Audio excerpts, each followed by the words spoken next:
What is up, guys, and welcome back to another video. So like you would have seen from my last video, I split this video in half because it was just so bloody long. So I'm just here to introduce the video and just say there is a part one, so if you haven't seen that, just go ahead and watch part one before you go ahead and watch this video. And yeah, this is part two of the books that I read during Pride Month.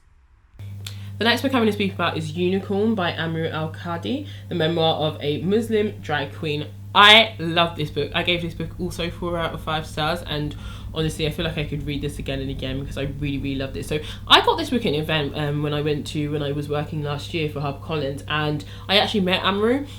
They spoke at the event and talked about this book, but I wasn't listening at the time because obviously I was working, but ended up speaking to them, and I can't remember what we spoke about in all honesty, but I know I helped them put on their necklace, and they were in drag. And yeah, I ended up picking up the book after I spoke to them because I was like, I really want to find out more about them. So sorry, one thing I want to say is, whilst I was looking at my list of books, like I mentioned before, that I wanted to read books that were sort of dealing with women, I also really wanted to read a book that was focused on non-binary, because whilst I know about non-binary, I don't know a lot about it, and I really want to find out more. So I kept thinking, oh, it's just such a shame that I only have books that focus on men. Or little did I know I had this book, because this book focuses on non-binary. Amru identifies as non-binary, so this was brilliant, and this was such an interesting book. This book deals with Amru's life when they were growing up in Bahrain, Dubai, and then London. I think that is the order it goes in. And the first opening page is quite amusing, because the book opens up with them saying when they were a little boy, Mama, should I get a condom? Because they had heard it on TV. I think they're about 8 at this point, and it's just the reaction of their mother when they say that, and then it obviously then opens up and talks about a much more deeper subject in relation to that, and basically, yeah, this chronicles their life, exploring, or I guess learning about their queer identity, but not knowing the words for it, or not knowing that that was really a thing, because you can imagine in Bahrain and Dubai that these things are just, they're not spoken about, especially in a household that is religious. There are just so many things to talk about this book. I can't really like encapsulate it, but I will say, I guess it talks about when they are 10 years old and they announce to, I think their family are all in London visiting someone, like the dad's brother or something, and they announce to their uncle that they are in love with Macaulay Culkin, the guy from Home Alone. And the uncle telling the dad, and like there's this whole sort of family meeting before they go out, and they ask Amru to repeat it, and then the family are like, you cannot say that, do you know what I mean, you cannot say that. It goes from things like that to their interest in marine biology, and how they sort of found solace in their queer identity through the different ways that fishes and other sort of sea animals, their genders, and how sort of gender fluid they are, and they were quite obsessed with marine biology for a while and tanks for a while. It talks about their obsession with getting really good grades at school, and how that is very much linked to their OCD, and also very much linked to the fact that they felt that so many other parts of their life were wrong, like the things that they did were wrong, so getting good grades was one of the things that they could really do, that they could achieve, and that, you know, they got praise for, that people, you know, were happy about. To them going to Eton, this is so funny, that's what I mean, this book is such a whirlwind. Them going to Eton for 2 years, talks about the bullying experience there, the Islamophobia there, so many sad things, their first sort of sexual encounter there, to going to university in Cambridge and sort of just finding themselves there and finding drag. It encompasses a lot of things, so it's really hard to explain, but it's quite a journey, and I would really highly encourage anyone to read it. The reason I encourage anyone to read it is because I think this book really opened my eyes, and I don't want to say really opened my eyes, because I was very much aware of how hard it can be when your sexuality doesn't identify with the majority, but this book really helped me to, like I said in the beginning, to focus on and just like really feel emotionally connected to the loneliness that can come with just being on the fringe and having a life that is not what most people do. What I mean from that is, think about the fact that Amru is non-binary. So imagine, like, I guess growing up for a while thinking that you are gay, and that is just not accepted in your family, in your community, in your religion, but then drop down to, okay, you're non-binary. That's a smaller percentage of, I guess, the sexuality group that you identify with. Then add in the fact that Amru is religious, so is a Muslim. Just think about how that narrows the pool of people that they can sort of identify with. Also adding culture, they are Iraqi, so a lot of their culture comes from the food, the experiences their family has, and the weddings, just so many different things that make up a culture. Then add in the fact that they also practice drag. It makes the pool of people that are your people, that are like you, so much more smaller, and I can't imagine how lonely that must be. Like, there have been moments in my life where I have felt incredibly lonely, but actually I have so many people just like me.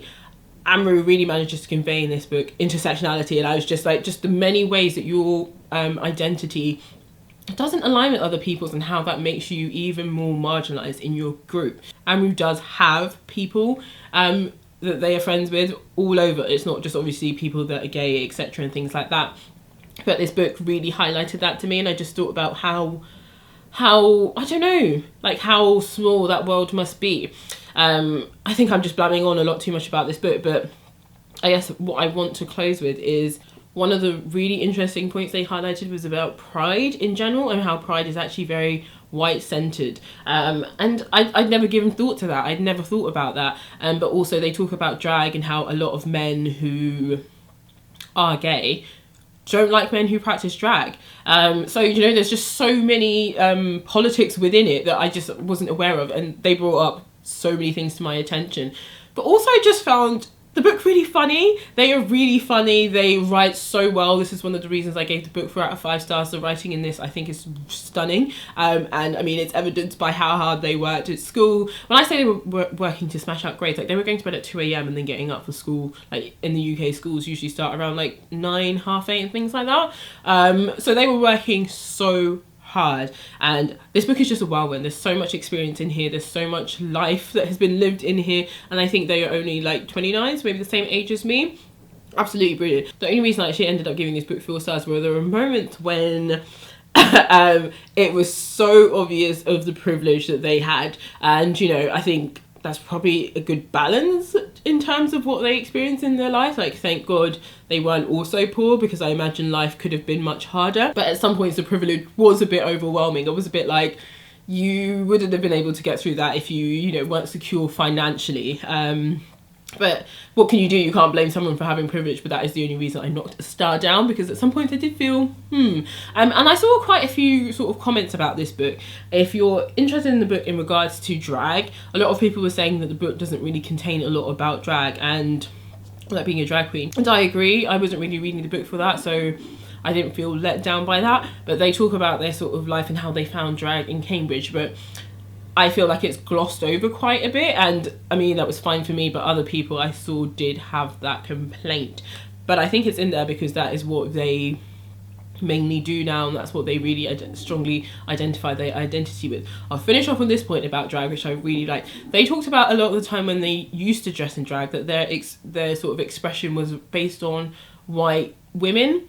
And then later in life they started embodying their mother, because they really love their mother, thinks their mother is the most like glamorous, beautiful thing ever. So starts embodying her and like sort of the clothes she wears, which is then obviously linked to Iraqi culture.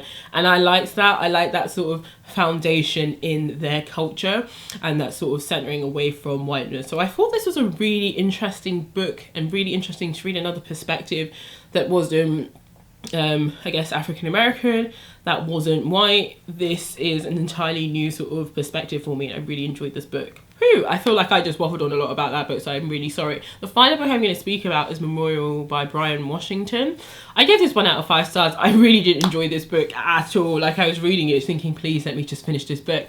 I actually requested this before Pride because Brian Washington had recently won an award for his poetry collection. And I'd seen an interview he'd done in The Guardian just talking about his writing and America. So I really wanted to pick it up. And I really didn't get the book. So the book is basically about Mike Benson and also Mike's mum. Basically, a book opens with Mike and Benson going to pick up Mike's mum from the airport. She's arrived from Japan. She's coming to visit Mike. But Mike has also just heard that his dad is dying. He hasn't seen his dad in like 17 years. His dad went to Japan and like never came back. So he's gone, basically he decides, I think the night before, to book a ticket to go to Japan and, you know, spend time with his dad that he hasn't seen in ages because he's dying, leaving Benson and his mum in this sort of small flat that they have.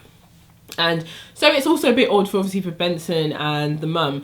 And so basically the first, like, I guess 50% is just from Benson's perspective, and talking about time with his mum, with Mike's mum. And Mike's mum is just really fucking weird, but so is Benson. So they're sort of living together in the fact the mum is just really short and has very little to say to him. But then sometimes she cooks and like invites him to cook, and it's just really random. And then it's focused on also Benson's work that he does. So I think I felt like it was a nursery, but the kids were a lot older. So I don't know if it was kids that had bad behaviour. And, sorry, that's just my washing machine gargling. And through there, one of the kids there's also the kid's brother who Benson sort of starts seeing and sort of starts embarking on a relationship with.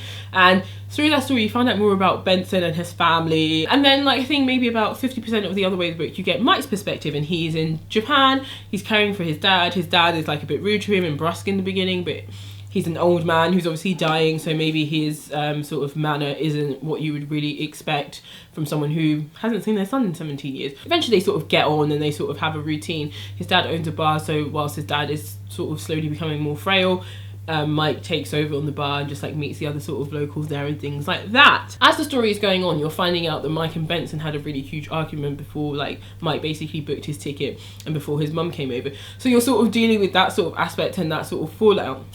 But I felt like that came way too later in the book. The first, like, 75% of the book is just really fucking weird. It's just Benson, this guy, and going to work, and then dealing with the weird mum. And then it's Mike dealing with the patrons of the pub, or the bar, sorry, and his dad. And I don't know, everything felt so stilted. I didn't care about any of the characters. So I didn't really care about the fact that, like, Mike and Benson were on the verge of breaking up, but then they weren't because then Mike went to Japan. And I just feel like, does anyone in this story like each other? Like, I don't like stories where everything is so, like, mystical. If you don't feel the characters are nice people, then you don't really care about the fact that they might be on the verge of breaking up, and that, you know, there's a lot of emotion tied to that. I didn't really care about their relationship at all, because it felt like they didn't care about their relationship at all. So I was just a bit like, why are we reading this book about two people that don't care? Basically, the underhand story of this is like, you know he loves you. He may not show you, but he loves you. And it's just like, can we get rid of that sort of narrative in just society as well? I mean, if you want to be with someone that doesn't really show you that they love you, by all means, be it on your head. But in this book, I just felt like neither of them loved each other. Like, it's not by force. It just seemed really weird that the whole narrative, basically, as you got to the end, was they really love you. And it was just, the thing is, it wasn't said. It was all hinted at, and it was all like cloak and dagger. And I was just like, what is going on in this book? Is this like, this isn't a mystery. This is meant to be a love story. So this book is just one of those books that I know wasn't for me, because as I was reading it, I was like, this is so boring. It doesn't have any speech marks, so it reminds me a lot of Sally Rooney. And it just felt really stilted, that these were characters who were sort of dancing around each other but didn't really know what to say. And it just felt really weird. I imagine some people's lives are like this, but mine isn't. So I don't really get the whole sort of dancing around emotions. And in that respect, it really did remind me a lot of like Sally Rooney's two novels that I've read. So yeah, I ended Pride on a really bum note. I still really want to check out the poetry collection. It's called Lot by Brian Washington. But this book was a no from me. But yeah, I think this video is super long, so I don't know now how I'm going to edit it and make it even shorter. But that is all the books that I read during the month of Pride. My consensus for this going forward is definitely to make sure that I'm picking up more books that have LGBTQIA+ representation. I have a really hard time, not a hard time with finding books. I think there's a sort of thing in when it comes to marketing books. It's something I actually also wanted to write my dissertation on, but I couldn't cover 2 subjects in my dissertation. It'd be too chunky. But about books where the LGBTQ+ representation is there, but it's not the focal point.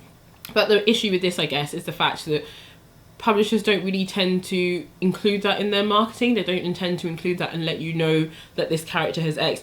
And I think that's kind of annoying, because a lot of people do look for books that have that representation. For example, I just recently found out the Starless Sea I'm not going to read it because it's not even a book that I'm interested in. But I've seen so much promotion around that book, and I found out that the main protagonist is black, but is also like is on the LGBTQ plus spectrum. And I just feel like two huge things that were really missed out that I think would have encouraged a lot of people to buy the book.